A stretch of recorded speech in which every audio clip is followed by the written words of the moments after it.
ओम गणेश। देवी पुराण के अंदर नारद मुनि ने महादेव जी को कामाख्य कवच के विषय में पूछा था। मैंने अपनी दूसरी चैनल पे जहाँ पर ऑडियो में यह कवच अपलोड किया है, फिर बहुत लोगों ने मुझे व्हाट्सएप किया है कि इसका महात्म्य क्या है, वह भी गुरुजी बताइए, क्योंकि नवरात्रि आ रही है, अगर किसी को अनुष्ठान करना है वो कर सकते हैं। तब महादेव जी ने कामाख्या कवच के महात्म्य के विषय में नारद मुनि को जो श्रवण करवाया था वह, और पूरा कामाख्य कवच कितना है, कैसे पाठ कर सकते हो, इसका लाभ क्या है, वह आज इस विषय और वीडियो में श्रवण करवाऊंगा। अगर आपको यह विषय वीडियो पसंद आए, लाइक करें, शेयर करें, चैनल पर नए हो तो सब्सक्राइब करके घंटी का चिन्ह दबाएगा। तो चलिए शुरू करते हैं। तो नारद मुनि महादेव जी को कहते हैं कि हमने कामाख्य कवच के विषय में बहुत सुना है, हे प्रभु आप उसका महात्म्य मुझे श्रवण करवाइए। तब महादेव उवाच, महादेव जी कहते हैं कि परम शृणुष्व परमं गुह्यं महाभय निवर्तकम कामाख्यायाः सुरश्रेष्ठ कवचम सर्वमंगलम।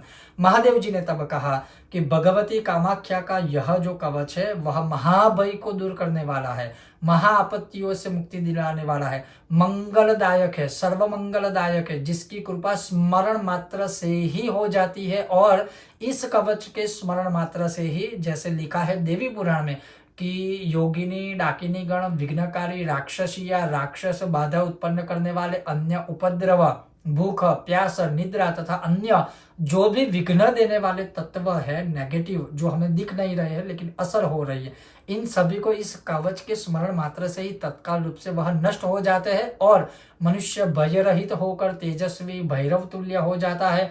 जप होम आदि कर्मों के समासक्त मन वाले भक्त की मंत्र तंत्रों में सिद्धि निर्विघ्न ही हो जाती है। मंत्र सिद्धि देने वाला है, तंत्र सिद्धि देने वाला है।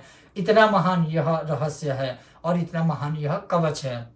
तो यह कवच अब हम शुरू करते हैं। ओम कामाक्ष्यै नमः।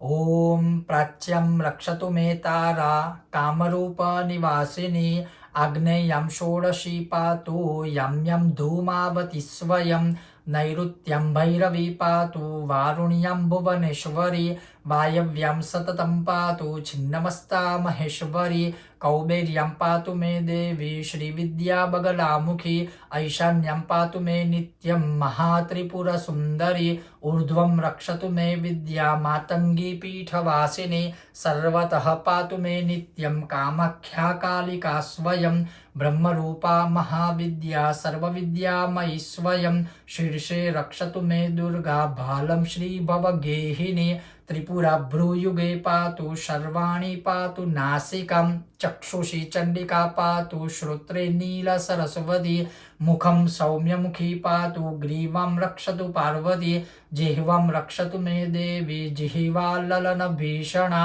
वाग्देवी वदनं पातु वक्षः पातु महेश्वरी बाहु महाभुजा पातु कराङ्गुलिः सुरेश्वरी पृष्ठतः पातु भीमास्या कट्यां देवी दिगंबरी उदरं पातु मे नित्यं महाविद्या महोदरीम् उग्रतारा महादेवी जंगोरूपरि रक्षतु गुदं मुष्कं च मिड्रं च नाभिं च सुरसुन्दरी पादाङ्गुलिः सदा पातु भवानी त्रिदशेश्वरी रक्तमासंस्थिमज्जादिं पातु देवी शवासना महाभयेषु घोरेषु महाभयनिवारिणी पातु देवी महामाया कामाख्या पीठवासिनी भस्माचलगता दिव्या सिंहासनकृताश्रया पातु श्रीकालिका देवी सर्वोत्पातेषु सर्वदा रक्षाहीनं तु यत्स्थानं कवचेनापि वर्जितं तत्सर्वं सर्वदा पातु सर्वरक्षणकारिणी इदं तु परमं गुह्यं कवचं मुनिसत्तम कामाख्यायामयुक्तं ते सर्वरक्षाकरं परम् अनेन कृत्वा रक्षां तु निर्भयः साधको भवेत् न तं स्पृशेत् भयं घोरं मन्त्रसिद्धिविरोधकं जायते च मनः सिद्धिर्निर्विघ्नेन महामते इदं यो धारयेत् कण्ठे बाहौ वा कवचं महद अव्याहताग्नः स भवेत् सर्वविद्याविशारदः सर्वत्र लभते सौख्यं मङ्गलं तु दिने दिने यः पठेत् प्रयतो भूत्वा कवचं चेदमद्भुतं सदेव्यः पदवीं याति सत्यं सत्यं न संशयः। श्री देवी महाभागवते पुराणे श्री महादेव नारद संवादे श्री महाकामाख्या कवच वर्णनम संपूर्ण।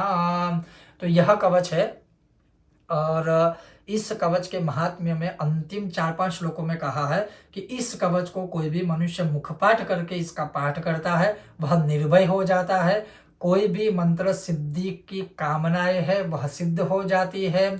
महामते जो इस व्यक्ति महान कवच को कंठ में अथवा बाहु में धारण करता है, अर्थात कवच बना के गले में एक कवच के तरह आप पैंडन बोल सकते हो, या बहुत लोग मतलब ताबीज वगैरह कहते हैं, वो धारण कर सकते हैं या तो गले में या तो भुजा में, तो वह निर्विघ्न होकर मनोवांछित फलों को प्राप्त करता है, अमोघ सिद्धियों को प्राप्त करता है, विद्याओं में विद्यावान प्रवीण होता है और सभी जगह पर उसका मंगल मंगल मंगल सुख ही उसको प्राप्त होता है। जो जितेंद्रिय इस अद्भुत कवच का पाठ करता है वह भगवती देवी के धाम को प्राप्त होता है। यह सत्य है, सत्य है, सत्य है, संशय नहीं है, ऐसा महादेव जी ने नारद मुनि को बताया था। अब जो कवच मूल मैंने आपको श्रवण करवाया, अगर उस कवच में आप देखें ना तो जो महाविद्याएं हैं, 10 महाविद्या बगला मुखी से लेकर सभी धूमावती आदि सभी के नाम उसमें आए हैं।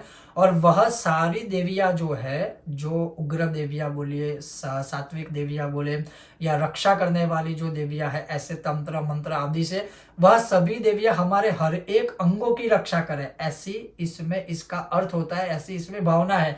तो अगर आप यह कामाख्या कवच भी करते हो, पढ़ते हो, उससे सर्वस्व प्राप्त होता है। अब क्या इसके लिए दीक्षा जरूरी है? दीक्षा जरूरी नहीं है, लेकिन शिक्षा जरूरी है। और शिक्षा का मतलब हुआ उच्चारण में कोई भी गलती ना हो, उसका ध्यान अवश्य रखना है। दूसरा, इस कवच के क्या कोई विनियोग न्यास आदि है? कुछ भी नहीं है। क्या शापित है? नहीं है। किलित है? नहीं है। कुछ भी नहीं है। इस कवच का कम से कम एक पाठ कीजिए, या फिर इस नवरात्रि में इसके सुबह शाम रात्रि संध्या किसी भी समय में 9 पाठ करके 9 दिनों में 108 पाठ इसके पूर्ण कीजिए, सारी कामनाएं सिद्ध होगी। और उसके बाद एक एक पाठ हर रोज कीजिए और फिर अपना अनुभव देखिए। लेकिन ध्यान रखिए, बहुत ही तीव्र कवच है, बहुत ही शक्तिशाली है। अगर आप नॉनवेज खाते हो, ड्रिंक्स करते हो, या ऐसे कोई नियमों का पालन नहीं कर सकते हैं तो यह आपके लिए नहीं है।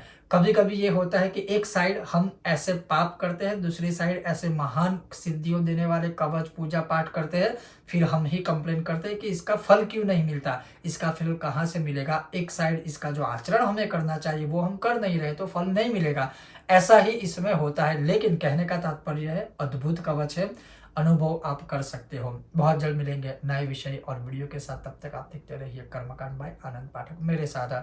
ओम गणेश, हर हर महादेव, जय श्री कामाक्षी मैया।